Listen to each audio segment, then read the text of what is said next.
les véritables ennemis de l'Afrique sont des Africains inconscients. Car si tous les Africains exprimaient la même volonté d'être, la même volonté d'authenticité et de dignité, eh bien l'impérialisme ne pourrait pas du tout réaliser son dessein, à savoir dominer le continent africain. On en veut à la Guinée pour avoir dit non au général de Gaulle au moment du référendum. La Guinée a assumé ses responsabilités en toute conscience. Et cette situation singulière a été exploitée dans le but d'isoler la Guinée. Sur ce plan, je n'ai de compte à rendre à personne qu'à mon peuple. Et vous savez, le peuple, quelle est sa position à l'égard de son régime. L'histoire d'Ahmed Sékou Touré est indéniablement liée à la journée du 25 août 1958. En refusant le néocolonialisme de Gaulle, il est entré par la grande porte dans l'histoire de l'Afrique. Petit-fils de Samori Touré, Sékou Touré a honoré le sang qui coule dans ses veines en résistant et en luttant pour l'indépendance de son pays. Malgré les nombreux complots et opérations de déstabilisation orchestrées contre lui, souvent avec l'aide de certains chefs d'État africains et même de ses propres compatriotes guinéens, Sékou Touré est toujours resté debout, fier et digne. Pour mener à bien sa révolution et assurer sa survie face aux coups des colons et face aux trahisons, il durcit considérablement son régime, ce qui laisse incontestablement place à des scènes d'horreur qui caractérisent aujourd'hui la partie très douloureuse de l'histoire de la Guinée. Sékou Touré se distingue aussi de tous les chefs d'État de sa génération par son parcours unique et son soutien qu'il a apporté à tous les mouvements nationalistes sur le continent. Aujourd'hui, 42 ans après sa mort, son héritage suscite encore des débats. Pour certains, il demeure un dictateur, tandis que pour d'autres, il est un résistant et un panafricain éclairé. Loin de l'influence des médias occidentaux, afin que chacun puisse avoir une image claire de l'homme qu'il était, dans cette vidéo, nous allons retracer de manière objective la vie politique d'Ahmed Sékou Touré. Je vous prie alors de bien rester scotché jusqu'à la fin. L'histoire d'Ahmed Sékou Touré, c'est maintenant. Sékou Touré naît le 9 janvier 1922 à Farana. Il est le fils d'Alpha Touré, un boucher soninké d'origine soudanaise, actuel Mali, et d'Aminata Fadiga, une femme mandingue qui a pour mère Bakba Ramata Touré, l'une des filles de Samori Touré, qui est célèbre pour avoir résisté pendant 17 ans à la colonisation française en Afrique de l'Ouest. Très jeune, Sékou se retrouve orphelin et vit avec sa grand-mère maternelle, qui lui raconte alors la résistance glorieuse qu'a menée son arrière-grand-père contre la pénétration coloniale française. Issu d'une famille musulmane, il commence son parcours scolaire à l'école coranique. Malgré les réticences de sa grand-mère, il décide de poursuivre sa scolarité dans le système éducatif français. Après l'obtention de son certificat d'études primaires, il intègre le lycée technique Georges Poiret de Conakry. Au lycée déjà, il se plaint de l'administration coloniale auprès de ses camarades. Puis, à l'âge de 15 ans, il en est expulsé pour avoir organisé une manifestation contre la qualité des repas servis aux lycéens. Sa grand-mère maternelle était la fille de l'Almami Samori Touré. Et lui, il a été orphelin très jeune. Il a perdu ses deux parents la même année. Élevé donc par cette grand-mère qui est venue habiter à Farana pour s'occuper de ses petits-enfants. Et ils étaient trois de même mère, mon mari l'aîné et ses deux sœurs.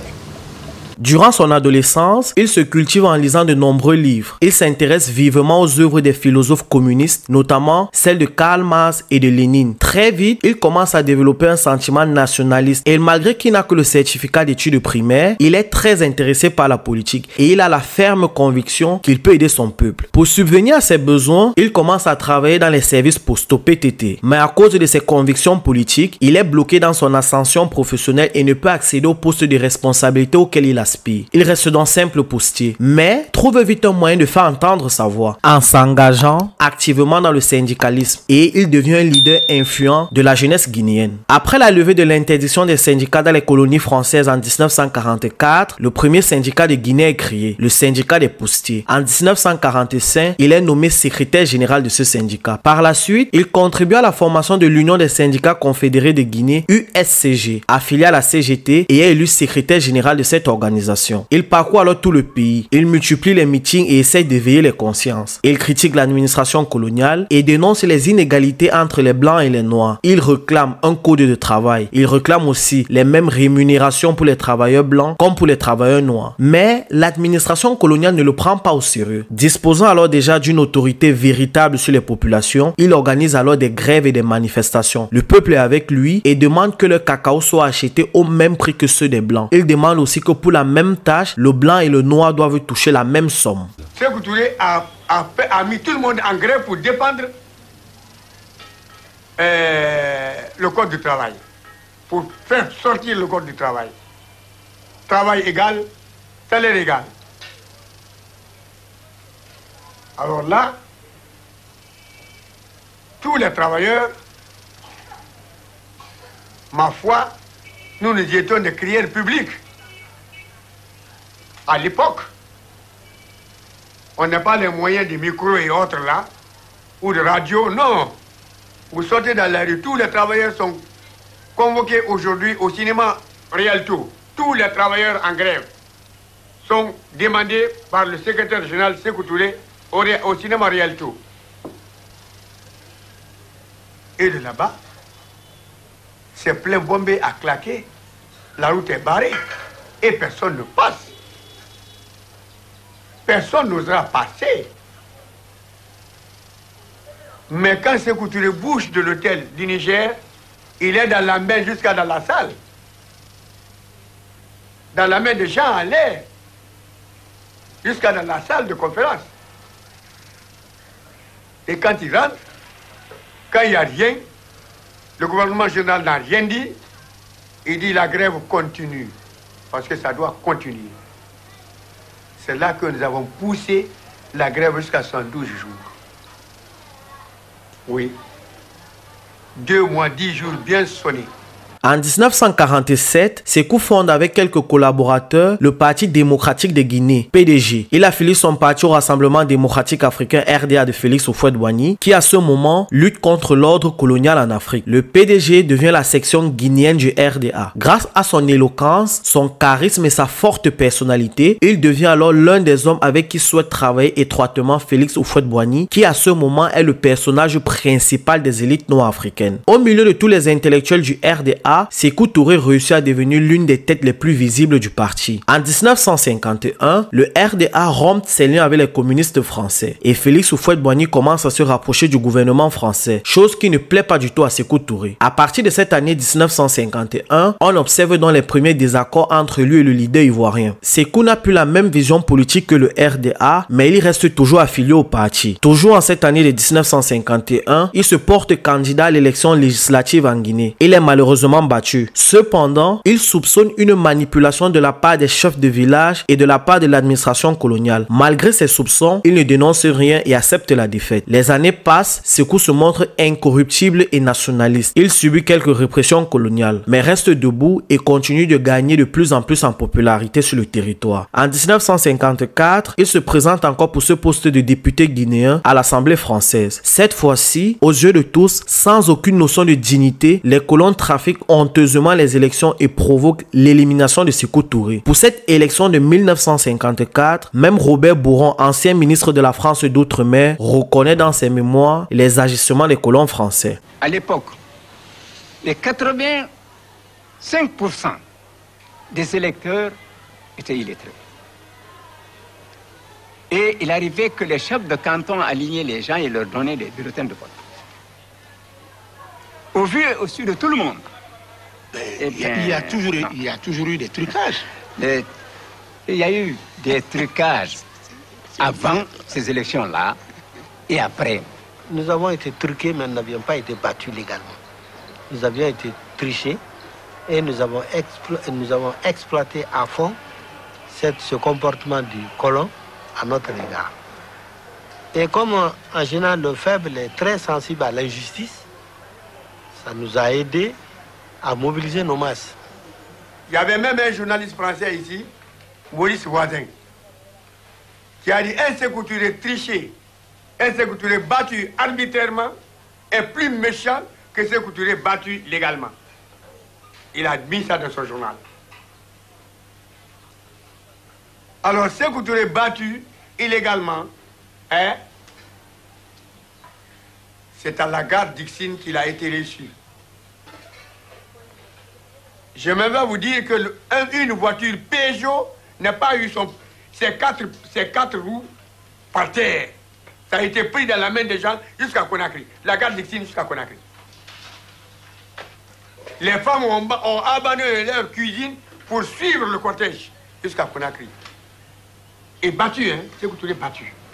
En écartant Sékou Touré, les colons favorisent un autre parti politique, le BAG, Bloc africain de Guinée, fondé en cette année de 1954. Ce parti politique est composé de Guinéens au service des colons. Ils ne défendent pas les volontés des Guinéens. L'administration coloniale est faite dans les lits. Sékou enchaîne des meetings et dit aux membres du BAG, je cite, « Les colons vous manipulent afin que nous, Guinéens, nous battions les uns contre les autres. » Mais les membres du BAG, disposant déjà des faveurs des colons, refusent d'ouvrir les yeux et ils répondent par la provocation. Ne pouvant donc faire le poids contre les colons directement, Sékou Touré et ses hommes descendent dans les rues et attaquent les membres du BAG devant les yeux des colons français. Bilan, des dizaines de morts et des dizaines de blessés. Nous avions raison parce que nous constituions la majorité. Et lorsque la minorité ne veut pas se soumettre, il faut passer par les moyens qu'il faut utiliser pour la soumettre. C'est ainsi que nous avons frappé dur et ça a payé. Tous avaient eu peur, finalement. Ils ont eu peur parce que le RDA s'est levé avec force et il a frappé avec force. Alors, finalement, tout est rentré dans l'ordre. Et le parti était devenu très fort parce que tous ont cherché l'adhésion du parti. Ils venaient, malgré eux, parfois nous surprendre et se mettre à notre disposition au niveau des bureaux des comités, des villages, des comités des quartiers, des comités des cantons. Ils venaient demander pardon et faire amende honorable et prêter serment comme quoi ils ne se livreraient plus à des provocations. Alors, on acceptait ce pardon et avant de les laisser sortir, on leur rasait la tête. À chacun, on leur rasait proprement la tête et on les libérait. C'est ainsi que, finalement, le pays a retrouvé le calme. Une fois le message passé, en 1955, il est élu sans aucune contestation maire de Conakry. Un an plus tard, le 19 janvier 1956, pour sa troisième candidature, il est élu député au sein de l'Assemblée constituante française. Il peut désormais parler et se faire entendre en France. Il profite alors de cette position pour lancer des critiques pointues au pouvoir colonial. Quelques mois plus tard, le PDG de Sékou Touré rafle 57 sièges sur 60 lors des élections pour l'Assemblée territoriale. On est toujours en 1956. L'Algérie vient de déclarer la guerre d'indépendance. Omniobé décide de prendre les armes contre les colons français au Cameroun. La Tunisie vient d'accéder à l'indépendance, le Maroc aussi. Face à tous ces mouvements, Gaston Defferre propose de responsabiliser sous surveillance les élites africaines en leur confiant la gestion interne de leur localité, afin de les distraire avec un petit pouvoir et qu'ils ne se retrouvent pas à demander tous simultanément l'indépendance de leur pays respectifs. Sa proposition est étudiée et acceptée. Cette proposition de loi est donc votée sous le nom de la loi Cadre de Fer qui, selon les Français, offre une autonomie interne aux colonies. En Guinée, Sékou Touré profite de cette autonomie interne. Il place des espions dans toutes les structures administratives. Il copie tout le mode de fonctionnement des institutions. Il se rapproche du peuple. Il trouve des budgets et envoie des jeunes Guinéens brillants aller se former à l'étranger. Il fait complètement de l'ombre à l'administration coloniale encore présente dans le pays et il se hisse comme la seule autorité du pays. Mais très vite, il fait face à une réalité. réalité qui va lui permettre de comprendre la duplicité de la France. Malgré cette soi-disant autonomie interne, la France reste maîtresse de tous les points stratégiques du pays. Elle gère seule sans rendre compte au gouvernement interne la monnaie, la justice, l'enseignement, la trésorerie, la diplomatie, l'armée et les exploitations des ressources du pays. Sékou Touré comprend à partir de ce moment que peu importe le projet avec lequel la France viendra, la seule route vers la liberté totale est l'indépendance. En 1957, il fonde l'Union générale des travailleurs d'Afrique noire, une association de syndicats de toutes les colonies d'Afrique noire. Par opposition au colonialisme, il refuse que les syndicats financés ou influencés par les colons s'y affilient. À son apogée, environ 90% des syndicats de l'Afrique occidentale française sont membres. L'Union fait la force, ils défendent alors ensemble les conditions des travailleurs. Ils profitent également pour propager le nationalisme et le courage à travers les discours. Et déjà en cette année de 1957, Sékou Touré parle à plusieurs reprises d'unité africaine. L'année d'après, 1958, en France, De Gaulle revient aux affaires. Il prend au sérieux la question africaine et présente son projet de communauté franco-africaine, un ensemble de pays autonomes mais non indépendants. Il propose alors un référendum apparemment simple par lequel voter oui revient à accepter la communauté et voter non revient à prendre l'indépendance. Après des visites triomphales à Madagascar, au Congo et en Côte d'Ivoire, le 25 août 1958, il est à Conakry. Nous savons que l'étape à Conakry va être dure. Nous savons que Sékou Touré va s'affirmer face au général. Et moi, j'avais de Sékou Touré une opinion assez bonne et j'étais fasciné par le « enfin De Gaulle va trouver à qui parler ». C'est le général de Gaulle lui-même qui a voulu faire une tournée. Et puis, à ce moment-là, on lui a dit « Ah, mais si vous arrêtez à Abidjan, si vous arrêtez à Dakar, entre les deux, vous pouvez aussi faire une escale à Conakry, puisque Conakry se trouve entre Abidjan et Dakar. Et là, il y a M. Sékou Touré, qui est un homme difficile, qui voudrait bien voter non, mais peut-être que si vous passez une journée à Conakry, si vous parlez avec lui, peut-être arrivera-t-on à le convaincre de voter oui au référendum constitutionnel. Et le général de Gaulle a décidé de s'arrêter à Conakry, après avoir été à Abidjan et avant d'aller à Dakar. J'ajoute que, comme gouverneur général, moi j'étais hostile à cette idée-là et j'ai déconseillé fortement cet arrêt. Parce que je sentais les choses qui tournaient à l'aigre. Il est très bien accueilli. Une foule immense est présente. Des chants accompagnent le passage du cortège. Une fois à l'Assemblée territoriale, d'une voix des plus autoritaires, Sékou Touré prononce son discours. Il n'y a pas de dignité sans liberté. Nous préférons la pauvreté dans la liberté à la richesse dans l'esclavage. De Gaulle, choqué, atteint dans son orgueil, réplique immédiatement. On a parlé d'indépendance. Je dis ici plus haut encore qu'ailleurs que l'indépendance est à la disposition de la Guinée. Elle peut la prendre le 28 septembre en disant non à la proposition qui lui est faite.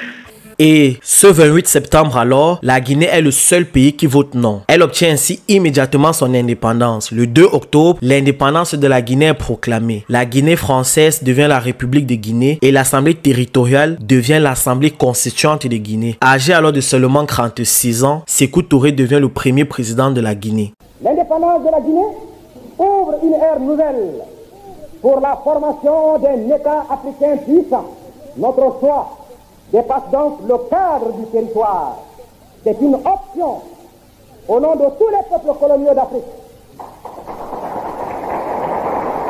Mais à Paris, on vit très mal cette indépendance de la Guinée. Le jour même du vote, un commando de parachutistes est déployé pour récupérer toutes les liquidités dans le pays, représentant plusieurs milliards de francs CFA. Tous les financements destinés à la Guinée sont immédiatement annulés et les fonctionnaires français sont rapatriés. Ils prennent avec eux les plans des infrastructures, ils cassent tout sur leur passage. Ils emportent les manuels d'utilisation des appareils de communication, les plans des centrales énergétiques sont même brûlés. Ils dévissent même les emplois ampoules électriques. Il brûle les plans de canalisation des égouts de Conakry. Et il brûle aussi les médicaments plutôt que de les laisser aux Guinéens. Le haut commissaire colonial Pierre Mesmer fait intercepter à Abidjan 4000 tonnes de riz destinées à réapprovisionner les stocks guinéens, alors déjà quasiment vides. La France va jusqu'à casser les vaisselles. Toutes ces actions freinent considérablement l'élan économique de la Guinée. La Guinée débute alors avec 0 franc. Tout le reste de l'Afrique occidentale et toute l'Afrique équatoriale vote oui.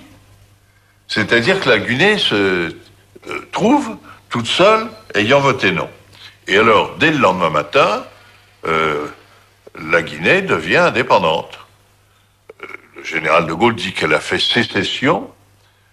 C'est une sécession qui aboutit à l'indépendance pure et simple. Et l'application se fait très très vite. J'envoie un gouverneur de Dakar, un gouverneur qui est l'inspecteur général des affaires administratives, sur Violaxi, un Corse qui est très habile, qui connaît très très bien son métier et qui va à Conakry démonter toute l'administration française. C'est sa seule mission, c'est de démonter toute notre administration. C'est-à-dire renvoyer tous les fonctionnaires français sur Dakar ou dans des autres destinations que je lui indique. Et cela se fait très très vite. Naturellement, l'armée part tout de suite, l'administration part tout de suite. Sékou Touré se plaint d'ailleurs de cette rapidité, ce qui est quand même un peu absurde. Il voulait l'indépendance, il l'a. Même les cadres français qui étaient là au poste de télécommunication sont partis avec tous les schémas. Donc nous nous trouvions là devant un central téléphonique, ne connaissant pas, n'ayant pas la nomenclature des pièces détachées, n'ayant pas les schémas du réseau souterrain ou aérien, à l'énergie c'était pareil, etc., etc. Des archives enlevées. À l'époque, j'avais une caméra derrière moi. De mon bureau, j'habitais à côté du... J'avais mon bureau juste à côté du palais du gouverneur. Ben, j'avais filmé des agents qui cassaient la vaisselle dans la cour. L'objectif du gouvernement français est clair, empêcher la Guinée de décoller économiquement, rendre la Guinée pauvre et montrer aux autres pays africains le sort qui les attend si jamais ils osent revendiquer l'indépendance de leur pays. Les colons ont peur que le virus de l'indépendance ne se propage. Ils ont aussi mal car avec l'indépendance de la Guinée, ils perdent un approvisionnement gratuit en bananes, en café et en cacao. Ils perdent aussi un territoire riche en bauxite, en or et en diamants. Roland Pré avait même appelé la Guinée château de l'Afrique, scandale géologique. C'est pour que vous puissiez comprendre à quel point le pays est riche. Avec cette réaction de l'ex-puissance coloniale, Sékou s'attend au pire. Mais étant un homme averti, il se tourne alors vite vers les pays de l'Est pour sa protection et pour le développement économique de son pays. Mais dans ce contexte de guerre froide, il devient alors doublement l'homme à abattre. Foccart fait de lui son ennemi numéro 1. L'exemple de la Guinée de Sékou Touré est très intéressant parce que voilà un homme qui a pris au mot le général de Gaulle, à savoir que chacun pouvait dire oui ou non, mais il a pu expérimenter quelles étaient les conséquences de dire non.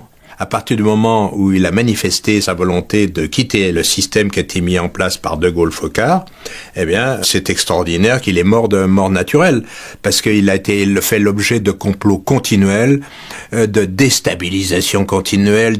Tout ce qu'on peut imaginer a été fait par la... En fait, je peux dire par la France, avec à la manœuvre Jacques Foccart. Le 20 novembre 1958, il atterrit à Accra où il est triomphalement accueilli par le président Kwame Nkrumah. Nkrumah met à sa disposition un avion pour ses déplacements et lui donne un prêt de 10 millions de livres sterling. Sur une voie de panafricanisme, les deux hommes fondent l'Union des États indépendants en Afrique qui sera rejointe plus tard par le Mali de Modibo Keïta. En ce mois de novembre 1958, la France fait tout pour retarder ou alors empêcher l'adhésion de la Guinée à l'ONU. Mais parrainée par Nkrumah, la Guinée devient le 12 décembre 1958 un membre de l'Organisation des Nations Unies. Monsieur le Président, Excellences,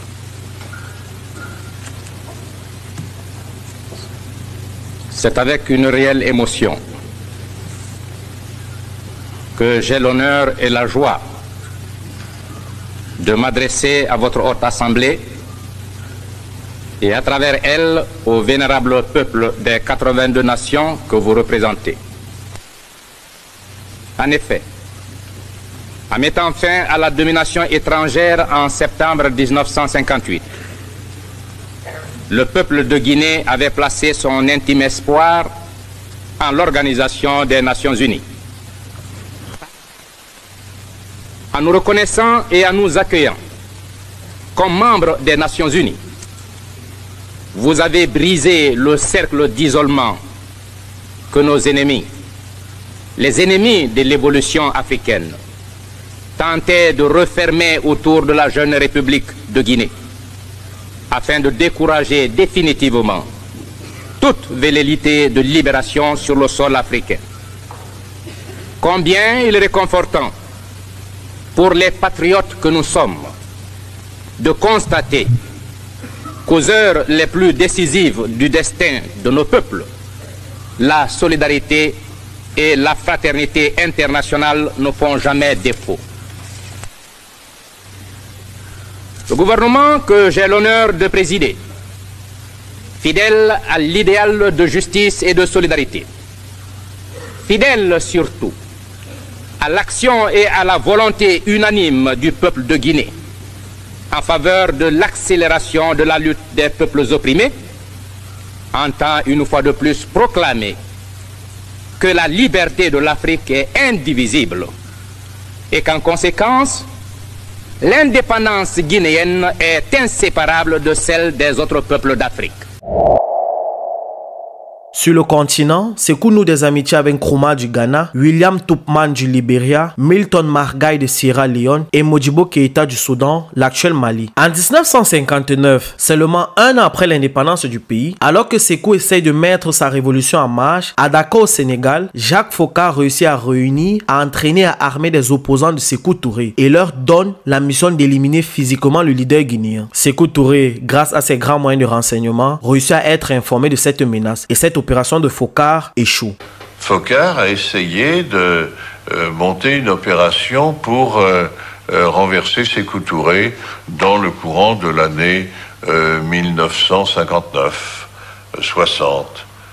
Et c'est après l'indépendance de la Guinée que Foccart et les services secrets français ont commencé à monter ce coup qui a été un ratage complet. L'opération n'a pas marché parce qu'elle a été décelée à l'avance par Sékou Touré et que par conséquent, elle a été démontée. Il n'y a pas eu de tentative réelle. Il y a eu une préparation, mais une préparation qui n'a pas abouti à une tentative de coup d'État. Quel était le but précis de l'opération? Dans l'esprit de Foccart, c'était de faire sauter Sékou Touré. C'est évident.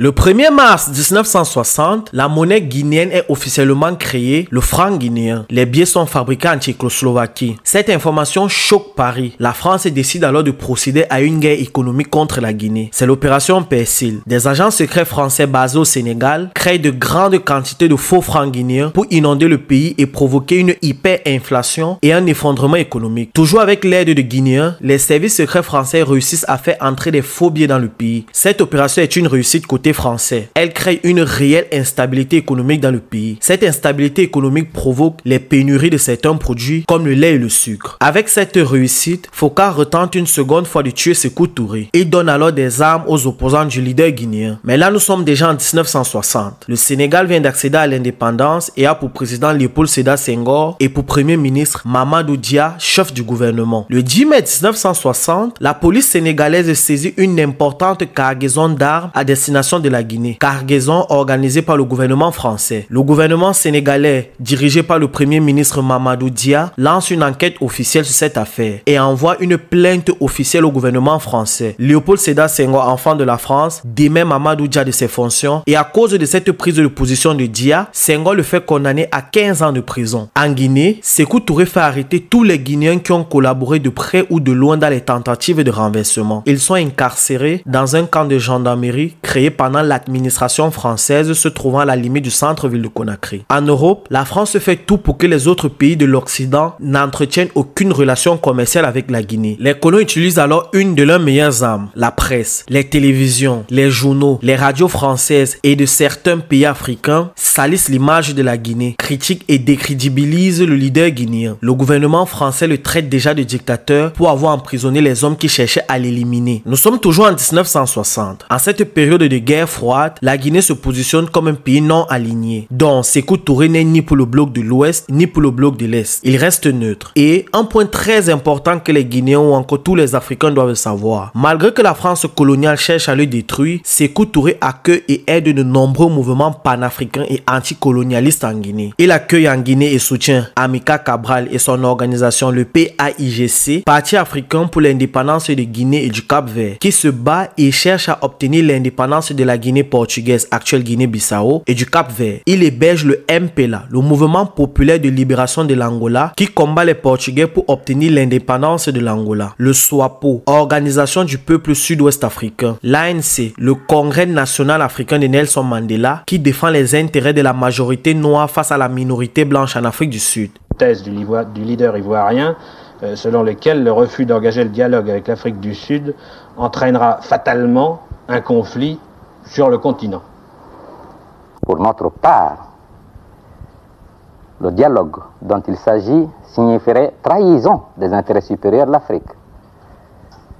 Nous ne sommes pas prêts, nous Guinéens, et je dirais plus, nous Africains, sincères, authentiques, nous ne sommes pas prêts à accepter un dialogue quelconque avec ceux qui exploitent, oppriment odieusement nos frères et qui ont la prétention de s'ériger au-dessus des populations propriétaires naturelles du sol que par la force des baïonnettes, par la ruse, ils sont arrivés à accaparer.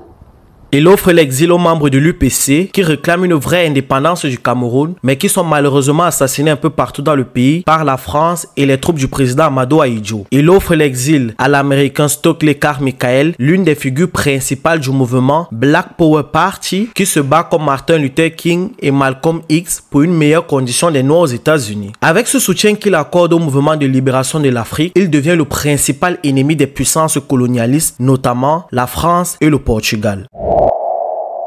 En 1961, au sortir des élections présidentielles du 15 janvier, il est élu pour un mandat de 7 ans président de la République populaire et révolutionnaire de Guinée. En 1963, accompagné de Diallo Telli, il démontre une force diplomatique. Il fait campagne auprès de tous les chefs d'État africains pour la formation de l'Organisation de l'Unité africaine. Et malgré leurs divergences, le 25 mai, l'objectif est atteint. 32 pays sont réunis à Addis Abeba en Éthiopie pour la création de l'OUA et le Guinéen Diallo Telli en devient le premier secrétaire général. En parallèle de ces actions panafricaines sur le continent, à l'intérieur du pays, tout ne se passe pas bien. L'économie est mal. On est alors en 1963, de nombreux travailleurs, principalement les enseignants, organisent une manifestation. Ils dénoncent la politique du gouvernement. Ils demandent aussi la révalorisation des salaires. Sékou Touré énervé, il fait arrêter sans aucune raison légitime certains membres du syndicat des enseignants, parmi lesquels le président du syndicat. Ils sont incarcérés au camp de gendarmerie de Conakry. Le régime de Sékou Touré appelle cette revendication le complot des enseignants. Le 24 novembre 1963 à Conakry, les enseignants, les élèves et étudiants manifestent en demandant la libération des enseignants arrêtés. Sékou Touré réagit. La police et l'armée utilisent leurs armes. On compte une dizaine de morts et une trentaine de blessés. Après ce triste événement, de nombreux enseignants quittent la Guinée pour les autres pays d'Afrique et la France. Les enseignants alors exilés en France sont invités par les télévisions. Ils racontent ce qu'ils ont vécu et décrivent la situation en Guinée comme étant de la révolution à la dictature. Le gouvernement français lance alors toute une campagne médiatique. Les journaux s'empressent de décrire Sékou Touré comme le dictateur qui ne respecte pas les droits de l'homme, le tyran assoiffé de pouvoir. Les droits de l'homme, que la Guinée, il faut bien le dire, n'a pas toujours respecté. Voilà, la France a toujours respecté les droits de l'homme. Non, on parle de la Guinée, Monsieur le Président. Qu'en est-il aujourd'hui? Nous avons toujours respecté les droits du peuple et les droits de l'homme. Et je crois que la démocratie, le système démocratique guinéen est en avance sur la plupart des systèmes démocratiques en Europe. Je vous parle en connaissance de cause. Malgré toutes ces actions françaises, le gouvernement guinéen essaye de créer avec Paris une relation diplomatique saine, d'égal à égal, basée sur le respect. Tous les essais échouent. De Gaulle se méfie de Sékou Touré et Sékou Touré se méfie aussi de Gaulle. On est alors en 1965, Sékou Touré décide de couper tout contact avec la France. En parallèle de cette rupture, Sékou commence à mettre sa révolution en marche. Il fonde l'usine d'alumine de Fria, dont le gouvernement guinéen est actionnaire majoritaire avec 49% des parts. Il fonde la compagnie aérienne Air Guinée. Il développe la culture de cacao. Il construit le palais du peuple. Il construit l'imprimerie nationale Patrice Lumumba. Il construit l'université Gamal Abdel Nasser de Conakry, la briqueterie de Cancan, l'université Julius Nyerere de Cancan. Il fonde la société cotonnière de Cancan, l'usine textile de Sanoya, l'huilerie de Dabola, le palais des nations. Il construit le stade du 28 septembre, l'usine de fabrication de parfums de l'Abbé. Il construit aussi les aérodromes de l'Abbé et de Cancan. Il met sur pied la politique, formation, emploi et aux frais de l'État, il envoie ainsi de nombreux étudiants guinéens aller se former à l'étranger. Il construit l'usine de fabrication de jus de fruits de Cancan et de Salguidia et l'usine de thé de Macenta. Afin de ranimer l'identité guinéenne, Sékou Touré mise sur la promotion de la culture nationale. Les orchestres privés sont dissous et les musiciens deviennent des fonctionnaires. En parallèle de la réalisation de toutes ces œuvres, en cette année de 1965, il nomme un nouveau chef au camp de gendarmerie, son demi-frère. Après un bref passage à Paris pour des études qu'il n'a pas achevées, il revient en Guinée. Sékou l'envoie en URSS pour se former aux méthodes de renseignement. Il fait un long séjour en Tchécoslovaquie où il apprend aussi les méthodes de torture. Son nom est Siaka Touré. À sa prise de fonction, il instaure les pratiques les plus cruelles aux prisonniers du camp de gendarmerie. Outre Siaka Touré, un autre frère de Sékou Touré s'amuse à enfermer, à torturer ou encore exécuter qui il veut. Il a tous les privilèges car en plus d'être le ministre d'État chargé de l'économie et des finances, il est encore un conseiller du président. Son nom est Ismaël Touré. Ce Ismaël Touré est proche des Américains dont a des contacts avec la CIA, qui lui promet alors le poste de président si jamais il réussit à déstabiliser Sékou Touré. Dans sa soif de pouvoir, sous de faux prétextes, il enferme les partisans de la révolution. Il fait exécuter les cadres et conseillers de Sékou Touré. Et pour toutes ces sales pratiques, il peut compter sur un autre tortionnaire sanguinaire du régime de Sékou Touré. Son nom est Émile Cissé. En 1966, Kwame Nkrumah est renversé par un coup d'état militaire orchestré par la CIA. Sékou Touré dénonce ce complot et condamne Washington. Il entreprend à envoyer des militaires au Ghana pour remettre le panafricaniste Kwame Nkrumah au pouvoir. La Guinée n'ayant pas de frontière avec le Ghana, les militaires doivent alors passer par la Côte d'Ivoire, idée à laquelle s'oppose fermement Félix Houphouët-Boigny. Sékou Touré nous demande à nous que Kwame Nkrumah a voulu détruire. La découverte des camps d'entraînement confirme, s'il en était encore besoin, son intention de le faire. Monsieur Sékou Touré dit, je nous demande, par qui se croit bien notre maître, d'offrir nos poitrines pour restaurer le régime de son complice Kwame Nkrumah, notre plus mortel ennemi en terre d'Afrique. Nous ne savons pas si M. Sékou Touré profère ces menaces dans un but de propagande spectaculaire, de publicité personnelle, il ne pourrait en effet se passer un seul instant de croire qu'il n'occupe pas le devant de la scène internationale ou s'il pense les mettre réellement à exécution. M. Sékou Touré et le peuple guinéen, qui risque de se laisser entraîner dans une aventure fatale, doivent savoir que si nous sommes, nous Ivoiriens, des amoureux passionnels de la paix, nous ne sommes pas pour autant des pacifistes, prêts à accepter le déshonneur. Notre dignité commande que nous nous opposions par tous les moyens au passage des hordes guinéennes à travers notre pays. Pour éviter tout conflit avec la Côte d'Ivoire, il abandonne son projet. Il donne l'exil à Nkrumah et lui propose même la coprésidence du pays. Nkrumah se sent flatté mais décline l'offre de Sékou. Une fois Nkrumah installé en Guinée, Sékou craint que la CIA complote également pour le faire tomber. Pour comprendre la suite des événements, il est important de comprendre le contexte historique en 1966 en Afrique. Barthélemy Boganda, chef du gouvernement centrafricain, meurt dans un accident d'avion en 1959. Mais de nombreuses personnes parlaient d'assassinat déguisé. En 1960, le chef chef de l'UPC, Félix Roland Moumié, est assassiné à Genève par les services secrets français. Patrice Lumumba est tué en 1961 par la France, la Belgique, la CIA, avec la complicité de ses frères congolais, notamment Joseph Désiré Mobutu et Moïse Tshombe. Au Togo, Sylvanus Olympio est assassiné en 1963 par la France, avec la complicité de ses frères togolais, notamment l'illustre Gnassingbé Eyadema. Et le 24 février 1966, Nkrumah est descendu par la CIA avec la complicité de ses frères ghanéens. Dans la sous-région, il a des relations très tendues avec la Côte d'Ivoire et le Sénégal. Et avec les multiples tentatives de la France pour le renverser, il comprend très vite qu'il est le prochain sur la liste. Et au regard de tout ce qui se passe en Afrique, il comprend également que le mode opératoire des néocolonialistes, c'est de chercher des ressortissants d'un pays, les opposants ou alors des esprits faibles, les retourner afin qu'ils puissent tuer eux-mêmes leur président. Une sorte de diviser pour mieux régner. À partir de là, Sékou Touré devient très méfiant envers ses collaborateurs. Il suspecte tout le monde d'être au service de Foka ou alors d'être au service de la CIA. C'est donc dans ce contexte que de nombreuses personnes sont arrêtées. Certaines à raison et d'autres à tort. Mais les événements les plus marquants sont encore à venir. Pendant qu'il règle ses conflits internes, il permet toutefois à Almika Cabral d'emprisonner en Guinée certains colons portugais qu'il a pu capturer au Cap-Vert et en Guinée portugaise. Sékou Touré ne se contente pas de l'indépendance de la Guinée. Dans un discours, il déclare « Tant qu'un bout de terre d'Afrique est encore dans les mains des colons, la Guinée n'est pas indépendante. »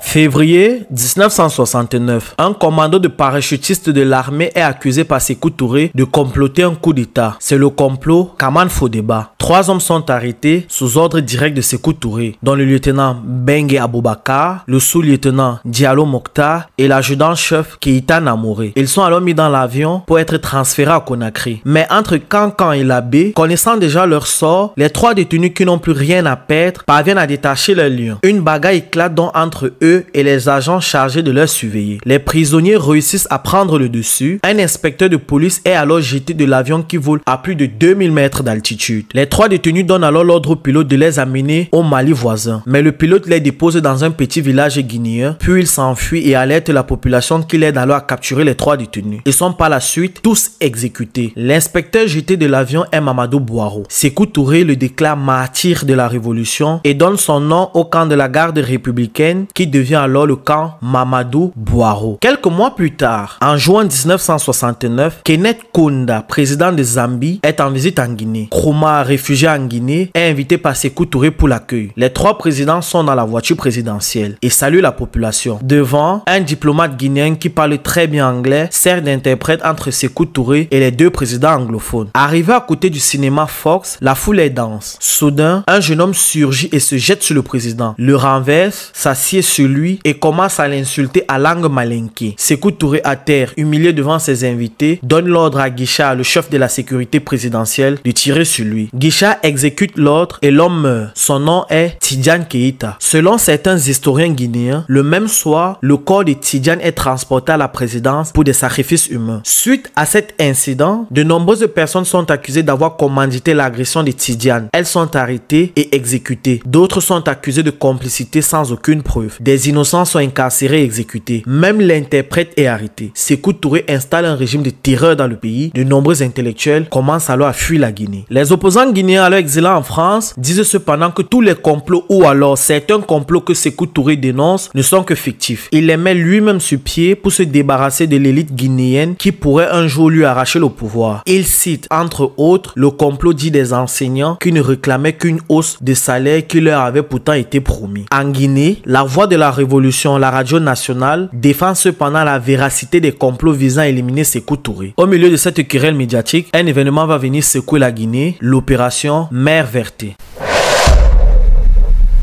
Dans la nuit du 21 au 22 novembre 1970, environ 200 opposants guinéens armés portant des uniformes similaires à ceux de l'armée guinéenne et dirigés par des officiers portugais, ainsi que 220 soldats portugais envahissent plusieurs positions autour de Conakry. Les soldats débarquent de 4 navires non marqués. Ils tirent sur tout ce qui bouge et détruisent 5 navires de ravitaillement du PAIGC. Certains soldats débarquent près de la résidence secondaire du président Sékou Touré qu'ils incitent s'incendia intensément. D'autres envahisseurs se concentrent alors sur la destruction de la maison de Amilcar Cabral qui se trouve alors à ce moment en Europe. D'autres soldats prennent d'assaut les camps de prisonniers politiques et libèrent plusieurs détenus, y compris des soldats et des aviateurs portugais retenus au camp Boiro. Ces prisonniers ont été capturés par les forces de Amilcar Cabral et remis aux Guinéens pour être gardés en sécurité. Certains sont détenus depuis plus de 7 ans. La principale force d'attaque atteint l'aéroport, mais l'ignore et attaque aussi ce qu'elle pense apparemment être la station de radio, ignorant que son utilisation a été interrompue lorsqu'elle a été remplacée plus tôt par une nouvelle station. D'autres soldats prennent le contrôle de la principale centrale électrique de la ville. Les milices guinéennes de Sékou Touré combattent les envahisseurs avec peu de succès. À ce moment-là, le président se trouve au palais présidentiel. N'ayant pas trouvé Sékou Touré et Amilcar Cabral, les Portugais se retirent avec leurs prisonniers libérés sur leur navire, laissant la tâche de renverser le gouvernement guinéen aux 200 opposants guinéens armés restés sur place. Soudain, sur les ondes de la radio, la voix de Sékou Touré retentit. Il demande au peuple de sortir, d'être patriote et de combattre l'ennemi. Les affrontements font plus de 500 morts. Les putschistes sont neutralisés et conduits au camp Boiro. Par la suite, Sékou Touré adresse une plainte officielle à l'ONU et le 8 décembre 1970, le Conseil de sécurité des Nations Unies adopte la résolution 290 condamnant le Portugal pour son invasion de la Guinée et l'enjoignant de respecter les principes d'autodétermination et d'indépendance concernant la Guinée. 3 jours plus tard, le 11 décembre 1970, l'Organisation de l'Unité africaine OUA adopte unanimement une résolution condamnant l'invasion. Suite à cette attaque, l'Algérie et le Nigeria offrent leur aide à la Guinée, tandis que l'Union soviétique envoie des navires de guerre dans la région pour dissuader toute nouvelle intervention militaire contre le régime de Sékou Touré et les bases de Amilcar Cabral. Le gouvernement portugais adresse alors officieusement des excuses à la Guinée et Sékou Touré répond en disant, je cite, « La seule excuse que vous pouvez présenter est de donner l'indépendance immédiate à la Mozambique, le Cap-Vert, l'Angola et l'actuelle Guinée-Bissau. » Il ne s'agit pas de nouveaux complots.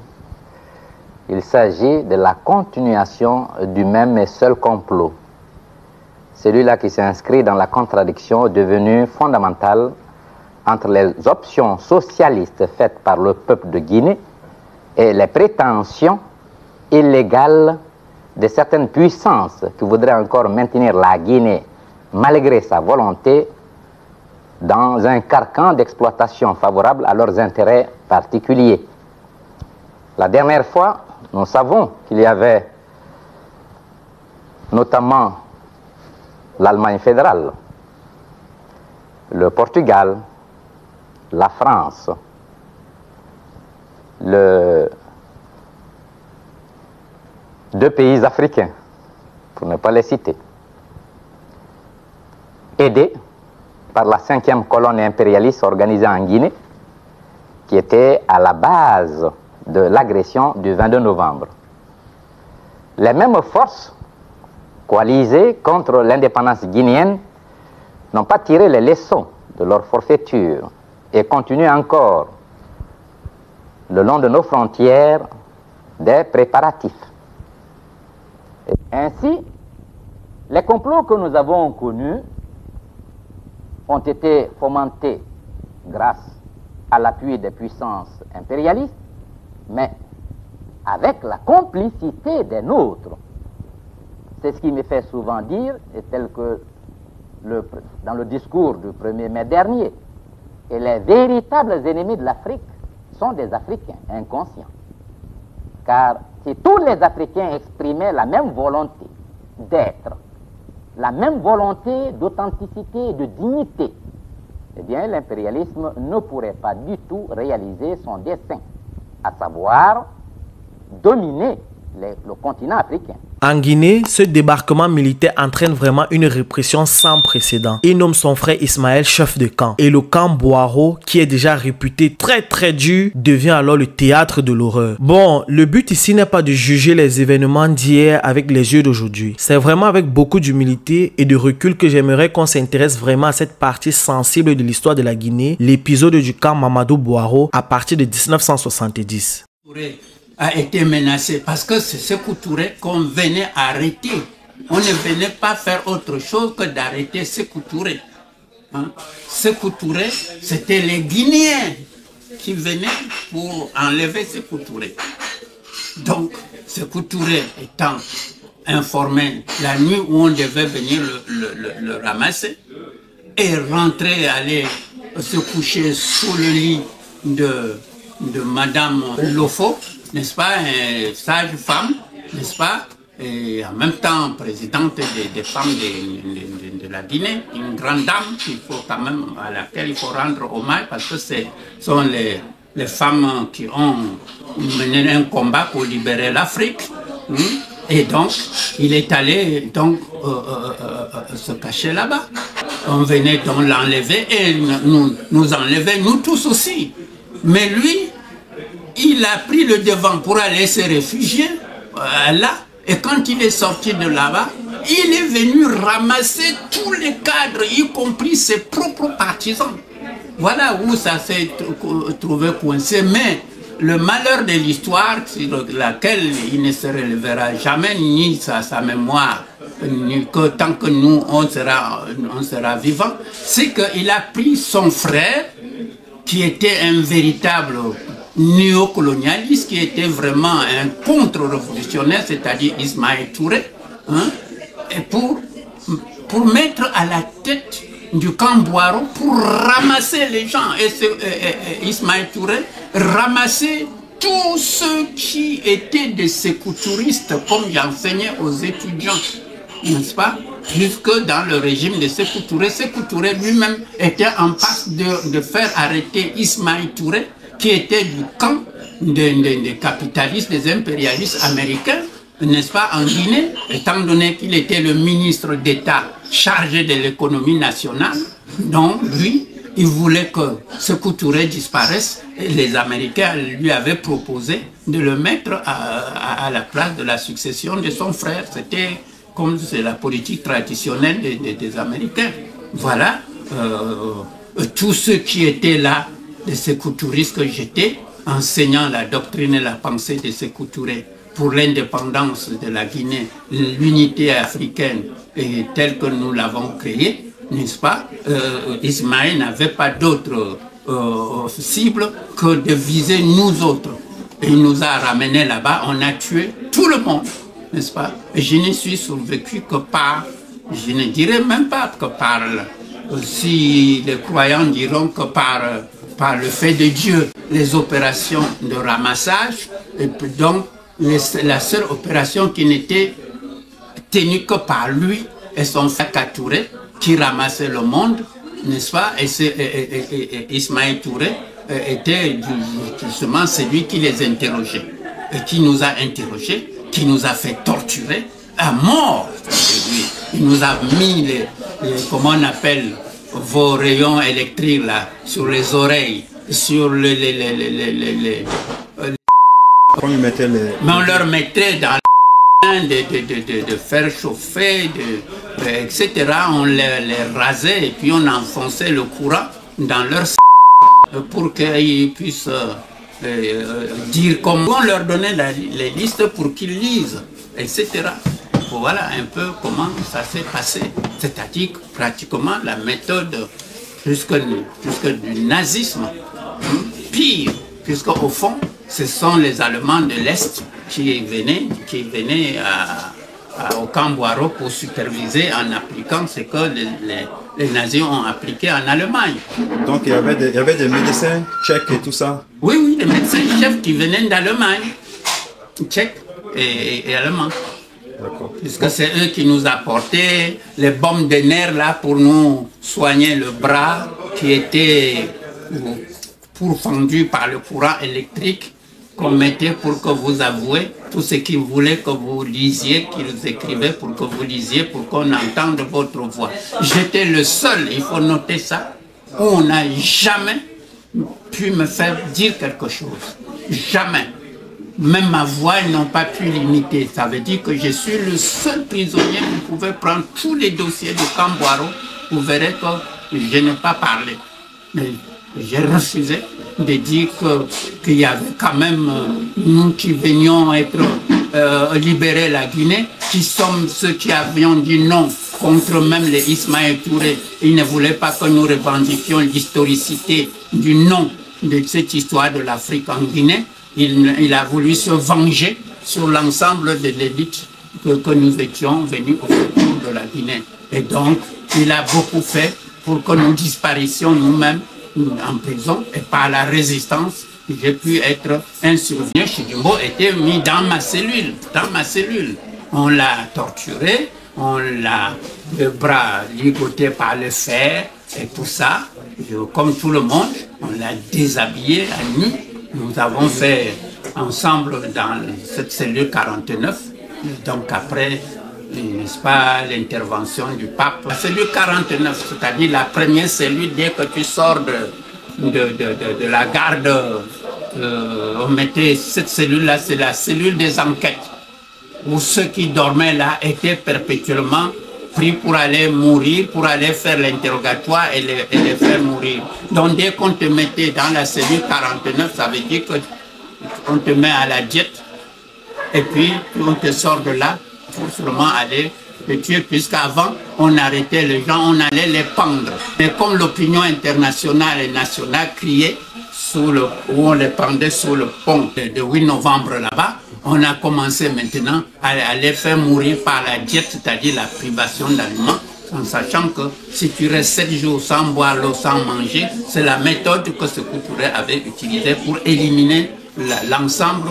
Chaque fois quand les gens étaient fusillés, l'opinion internationale et l'Amnesty internationale criaient.